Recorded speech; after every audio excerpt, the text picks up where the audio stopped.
चालाक माई। माई थके थके बोदल कदमों के साथ अपनी सोचों में गुम चले जा रही थी। माई ने जाना तो अगले ही गांव था, जो कि 2-3 किलोमीटर के फासले पर था, पर माई के लिए ये सफ़र भी बहुत था। माई के कानों में सोने के कांटे और एक उंगली में सोने की अंगूठी भी थी, जिससे पता चलता है कि माई खाते पीते घराने से थी। माई के पीछे 2 आदमी भी चले आ रहे थे, जो पेशे से ठग थे। दोनों ठगों ने जब माई को देखा तो अकेली माई को ठगने का प्रोग्राम बनाया। माई अकेली है, चलो माई से कांटे और अंगूठी हथियाते हैं। दोनों तेज़ तेज़ कदमों से चलते हुए माई के करीब आ जाते हैं। अस्सलामुअलैकुम अम्मा जी, एक आदमी बोला। वालेकुम अस्सलाम बेटा, माई ने जवाब दिया। अम्मा जी, आपने किधर जाना है? दूसरा आदमी बोला। बस अगले ही गांव जाना है बेटा, माई ने आगे से जवाब दिया। फिर एक आदमी बोला, चलो हमने भी उससे आगे जाना है, चलो कुछ सफ़र तो साथ ही कटेगा। हाँ क्यों नहीं बेटा, मैं भी बोर हो रही थी। अच्छा हुआ आप लोग आ गए, माई ने कहा। एक आदमी फिर बोला, चलें कोई बात ही शुरू करते हैं ताकि सफ़र अच्छा कट जाए। माई बोली, ज़रूर बेटा, करो बात।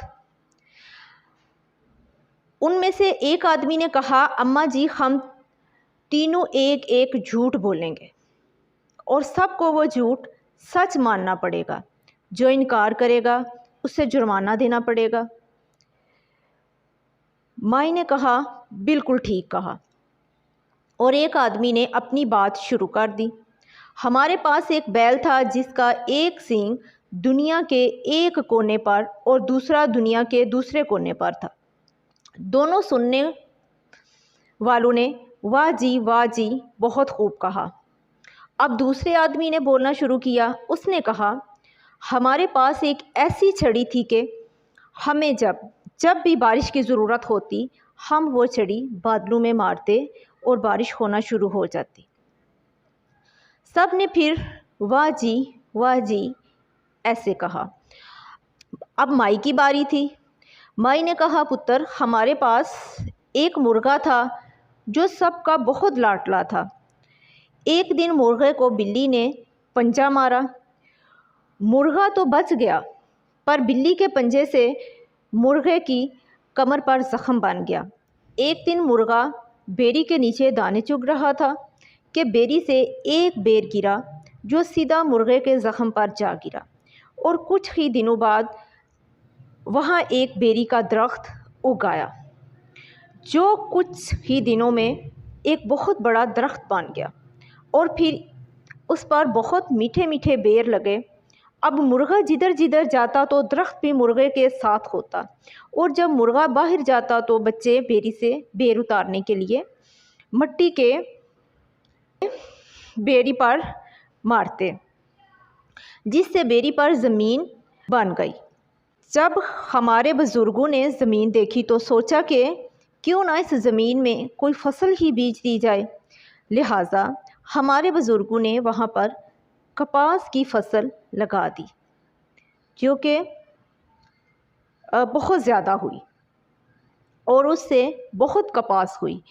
इतनी कपास हुई कि हमारे बुज़ुर्गों को साथ वाले गांव से बंदे बुलाकर कपास का कपड़ा बनवाना पड़ा, जो कि थानों के थान कपड़े के बने। फिर माई थोड़ी देर के लिए खामोश हो गई। एक आदमी बोला, माँ जी, क्या बात है, आप खामोश क्यों हो गई हैं?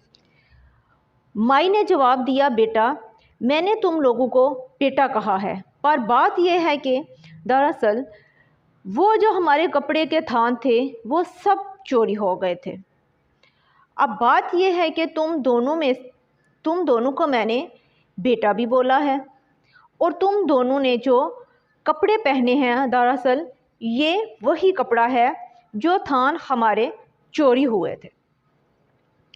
अब तुम दोनों से ये कपड़े लेकर तुम्हें नंगा करना भी मैं नहीं चाहती, मगर बुज़ुर्गों की मेहनत को देखते हुए तुम लोगों से कपड़े लेने भी ज़रूरी हैं ताकि बुज़ुर्गों की रूह को सुकून मिल सके।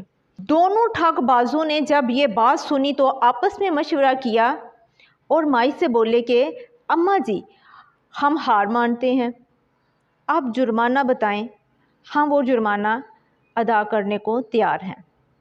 माई फातहाना मुस्कुराहट में मुस्कुराई और बोली, चुपचाप शराफत से अपनी जेबों में से सारे पैसे निकालकर मेरी हथेली पर रख दो। दोनों ने अपनी जेबों से पैसे निकाले और माई को उसके हाथ में थमा दिए। इतने में माई का गाँव भी आ गया।